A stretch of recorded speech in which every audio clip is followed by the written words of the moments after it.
Hi, thanks for joining me on Wilderness with Amani. For the third time, I'm going to try to go ice fishing at Prosser Creek this year. And it snowed a lot, it's been cold. I don't know what to expect. I've got my small rods for ice fishing, my strainer, a tarp. I've got a small net, my rod holders, and a shovel. And I figure if I get out there and there's open water, I'll just fish it with my ice fishing rods, like duck hunting with sawed-off shotgun. And I have rod holders in my small net just in case. And I'm just going to haul all this out there. You can see the snow is really deep on the road. And, you know, my car doesn't have that great a clearance. But even the four-wheel drive, anyone who's been out here enough has seen multiple cars stuck and have to get towed out by a big tow truck. I'm not doing that. It's easier for me just to snowshoe out there because, you know, I gotta stay in shape for hiking in the summer. I hike 10 to 20 miles, you know, above 8,000 feet every week in the summer. That's how I have so much content on my backcountry hiking and fishing playlist, is because I day hike 10 miles round trip all the time. So this is just going to help me get in shape. So I'm going to go out there. If there's no open water and I don't feel safe, I'm going to turn around and come back. I got my river fishing stuff. I can hit the truckee or something on the way home. But I'm going to go out there and see, and this will be the last time I'm doing it. If I can't ice fish out there today, it'll be 3 strikes and I'm out of Prosser Creek Reservoir until ice off. So let me get my snowshoes strapped up and get all this gear on me, and let's get out there. Let's try to do some ice fishing, catch some trout. I bought these snowshoes on Amazon like 3 years ago for like 35 bucks, and man, have I gotten my money's worth out of them. They've been fantastic. The snow's deep. It looks like, you know, it looks like people drive out there, but it's going to get to be like in the mid 40s today. The snow's going to soften up, and that's when it gets you. It's great when it's hard, but it is no good when it's really sloppy. And I've seen some nightmares out there, and I don't want to be engaged in any kind of nightmare like that. If you don't have snowshoes, you could probably just walk out here in the tire tracks, especially when the ice is hard like this. Snowshoes are really good if I'm going to fish this side of the lake. It's really steep. These just have really good traction to get me down steep slopes. So that's why I usually have them, but it also makes it easier once the snow softens up. If you come out here and you can't drive out to the lake, just understand it's a pretty far trudging hike out there. Whether you're hiking or you're snowshoeing or you're walking, whatever it is, it's far. That's brutal to walk in. I'm just gonna cut through the woods. The woods are nice and flat with these snowshoes. I should be able to cruise right over it. All right, it's the moment of truth.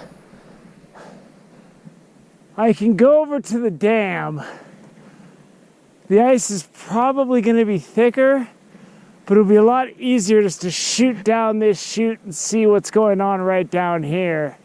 But if it's a no-go, I got to come all the way back with my snowshoes. So I'm not sure. I think I'm going down there, though. It looks pretty good.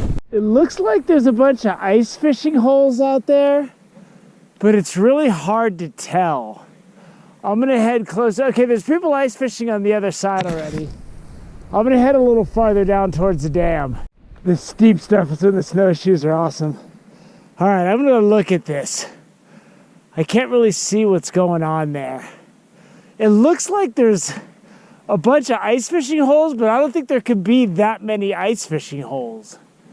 So I'm not sure what it is I'm looking at. I might be looking at thin ice underneath a bunch of snow, so I haven't made a decision yet. It feels pretty good. I mean, I'm walking out here, I'm not worried about it. It's not cracking. I'm only going to go about this far from shore because I don't want to be any farther if I got to haul myself out of here. So So let's see how thick this is. The ice feels solid as a rock, but I gotta get into it to see what's really going on. So let's take a look. It's the moment of truth. Did I snowshoe out here for nothing?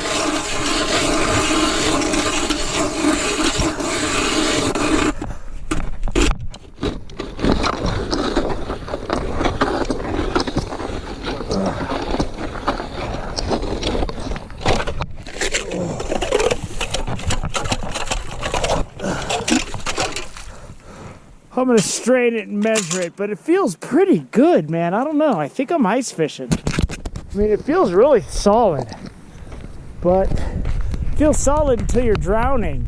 All right, so there's this white stuff on top, and then there's clear, really rigid ice at the bottom. So we are looking at a solid 5 inches of ice. We're fishing. Let's get our stuff out here. Let's get set up. Let's see if we can have trout for dinner. Get my tarp set up as my base of operations.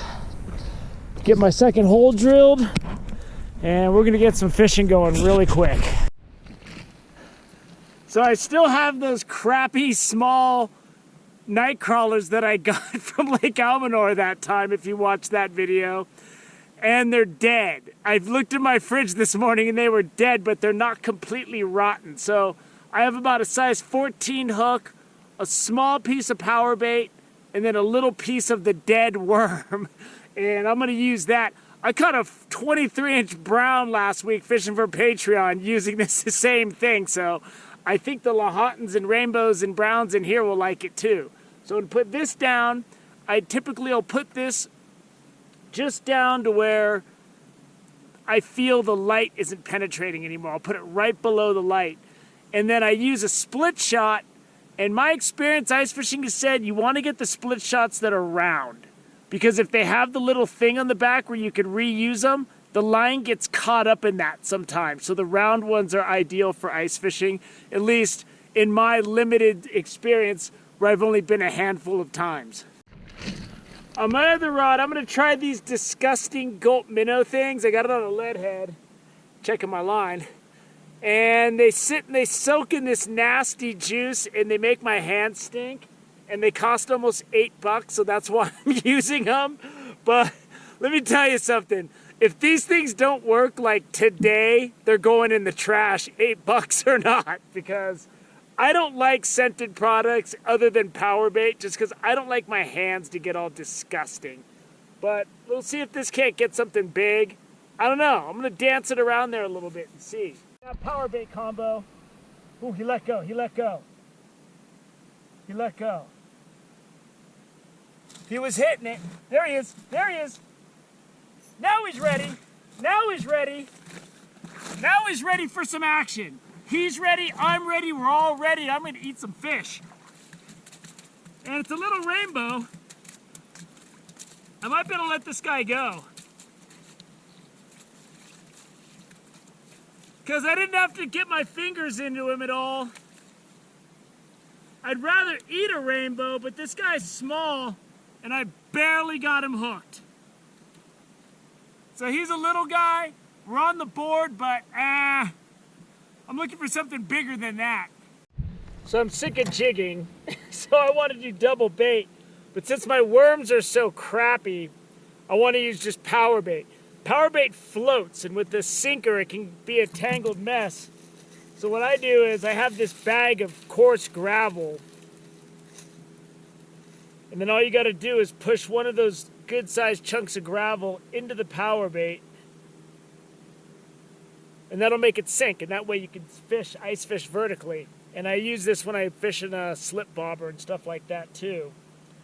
And now with 2 baits, I can fish one shallow, one by the bottom, move them up and down, hit a lot of different depths. So let's see if that'll produce something. I wasn't getting anything, and now I'm getting hit on both my lines. Here's the power bait. There's the power bait. I pulled out my sandwich, and then both my lines started going. That's another small rainbow. This guy swallowed it. I gotta eat this fish. I'll fry this fish up whole tonight. He'll be good. This guy was probably just stocked in the fall. But, you know, get a couple of those. I'll get a dinner out of it. The line was down his throat. I don't like letting fish go. You can cut the line and the fish will probably live. But if, like, I don't know what that means if, like, an eagle eats it or something and it's got a hook inside of it. So, if this fish swallows it, I keep it no matter how small it is.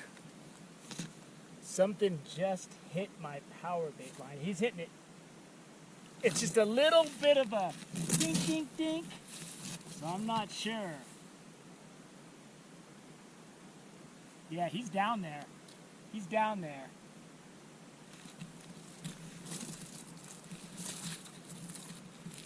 He's down there.